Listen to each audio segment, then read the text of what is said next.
ನಮಗೆ ಚಿಕ್ಕ ವಯಸ್ಸುಗಳಿಂದ ರಿಸ್ಕ್ ತಗೊಳ್ಳೋ ಒಂದು ಬುದ್ಧಿನೇ ಹೇಳ್ಕೊಟ್ಟಿಲ್ಲ ನಮ್ಮಲ್ಲಿ ಅಂತ ನನ್ಗೊಂದು. ಅಂಡ್ ಮನೆಯನ್ನ ಬ್ಲೇಮ್ ಮಾಡೋದಕ್ಕಾಗಲ್ಲ, ಬಿಕಾಸ್ ಅವರು ಬೆಳ್ಳಿ ಬಂದಿರೋ ರೀತಿ ಹಾಗೆ. ರ್ಯಾಂಕ್ ತೆಗಿ ಓಕೆ, ರ್ಯಾಂಕ್ ತೆಗಿ ಎಲ್ಲ ಓಕೆ, ನೀನ್ ದುಡ್ಡು ಏನ್ ಮಾಡ್ತೀಯ? ನನಗೆ 50,000 ಬಂದ್ರೆ 20,000 ಸಾಲ ತೀರಿಸ್ತೀನಿ, 10,000 ರೂಪಾಯಿ ಮನೆಗೆ ಇಟ್ಕೊಂತೀನಿ, ನೀನ್ 20,000 ಎಲ್ಲಿ ಇನ್ವೆಸ್ಟ್ ಮಾಡೋದು ಅಂತ ನಮ್ಮಲ್ಲಿ ಹೇಳ್ಕೊಡ್ಲಿಲ್ಲ ನಮಗೆ ನಮ್ಮೆಲ್ಲರಿಗೂ. ಆಸ್ ಅ ಕಮ್ಯುನಿಟಿ ನಾವು ಚಿಕ್ಕ ವಯಸ್ಸಿಂದ ನಾವು ನಮ್ಮ ಮಕ್ಳಿಗೆ ಅವ್ರು ಬಂದು ಅತಿಕ್ರಮಣ ಮಾಡಿದ್ರು, ಅವ್ರು ಬಂದು ನಮ್ಮ ಬಿಸ್ನೆಸ್ಗಳಲ್ಲಿ ನಮ್ಮಲ್ಲಿ ಬಿಸ್ನೆಸ್ ಮಾಡ್ತಿದ್ದಾರೆ ಅಂತ ಹೇಳೋದ್ರ ಬದಲು ನಾವು ಐ ಥಿಂಕ್ ನಮ್ಮ ಜನರೇಷನ್ ನಮ್ಮ ಮಕ್ಳಿಗೆ ನಾವು ಅದನ್ನ ಕಲ್ಸೋದಕ್ಕೆ ಸ್ಟಾರ್ಟ್ ಮಾಡಬೇಕು. ನಮ್ಮಲ್ಲಿ ಆಂಟರ್ಪ್ರಿನರ್ಶಿಪ್ ಬರಬೇಕು, ನಮ್ಮವರು ಬಿಸ್ನೆಸ್ ಮಾಡೋದಕ್ಕೆ ಸ್ಟಾರ್ಟ್ ಮಾಡಬೇಕು.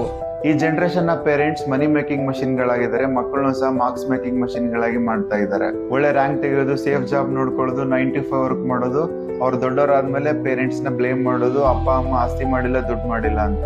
ಬರೀ ಎಜುಕೇಶನ್ ಅಲ್ದೇನೆ entrepreneurship, problem solving skills, investment ಬಗ್ಗೆ ಅರಿವು ಮೂಡಿಸಿದಾಗ ಅವರಲ್ಲಿ ರಿಸ್ಕ್ ಟೇಕಿಂಗ್ ಕೆಪಾಸಿಟಿ ಜಾಸ್ತಿ ಆಗುತ್ತೆ.